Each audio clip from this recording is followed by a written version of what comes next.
मित्रों, मैं आप सभी का हृदय से स्वागत करता हूं।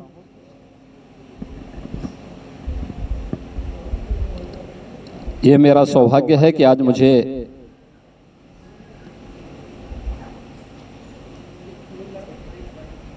भदोई जनपद में जो अपनी बेहतरीन हस्तशिल्प के लिए जाना जाता है, यहाँ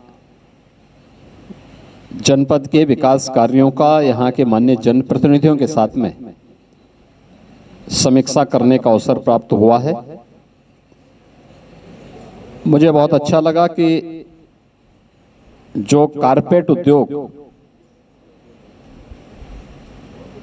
आज से 10 वर्ष पहले बहुत खराब स्थिति में था, आदरणीय प्रधानमंत्री मोदी जी की प्रेरणा से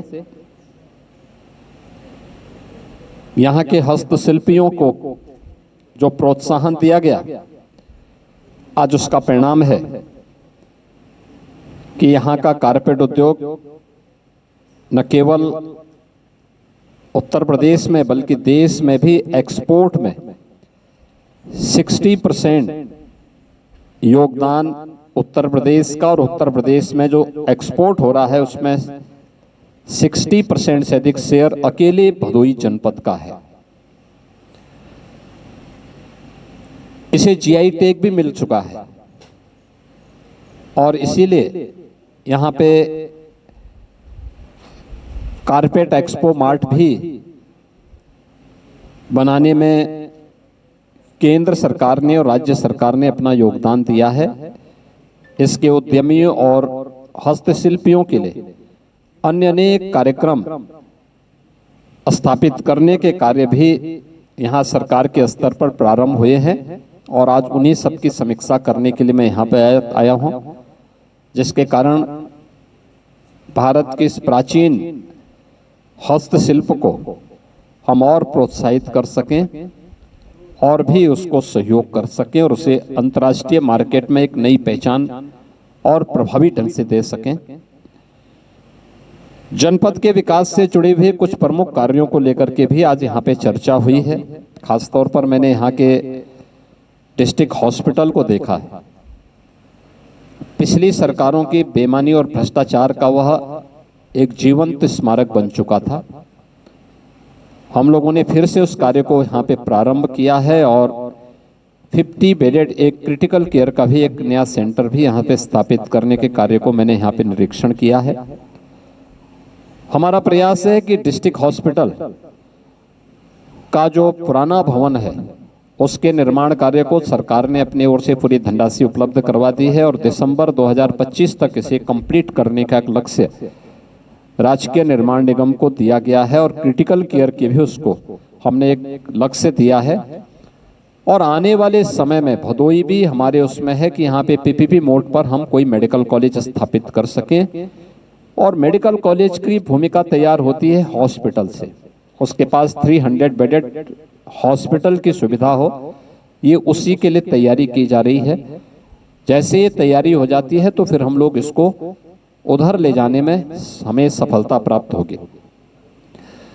दूसरा, भदोई जिला एक ऐसा जिला है जिसमें अपनी हस्तशिल्प से प्रदेश और देश को पहचान दिलाई।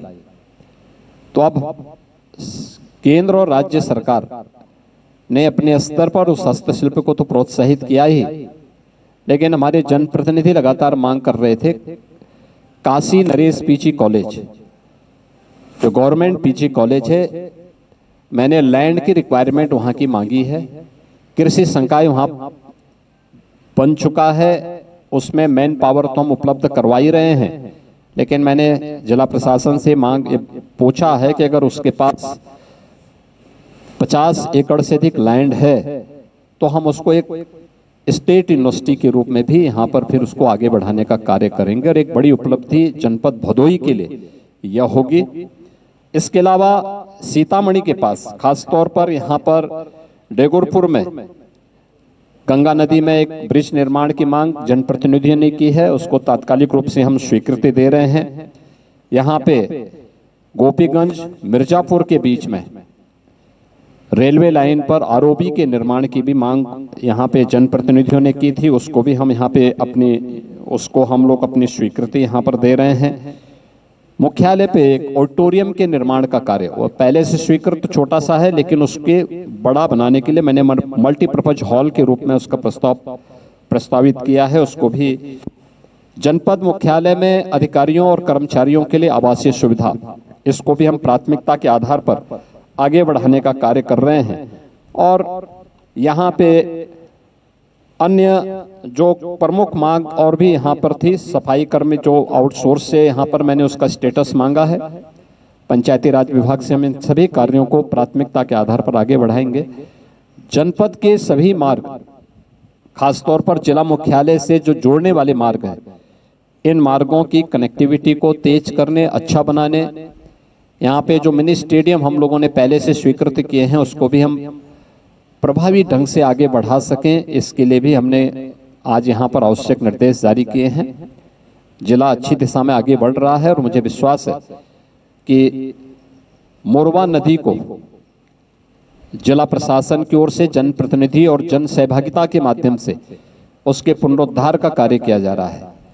वरुणा यानी माँ गंगा के साथ साथ वरुणा नदी और मोरवा नदी, मोरवा ये वरुणा नदी की सहायक नदी है। इन नदियों के पुनरुद्धार और व्यापक वृक्षारोपण के कार्यक्रम, एक पेड़ माँ के नाम, इस अभियान को भी प्रभावी ढंग से आगे बढ़ाने के लिए मैंने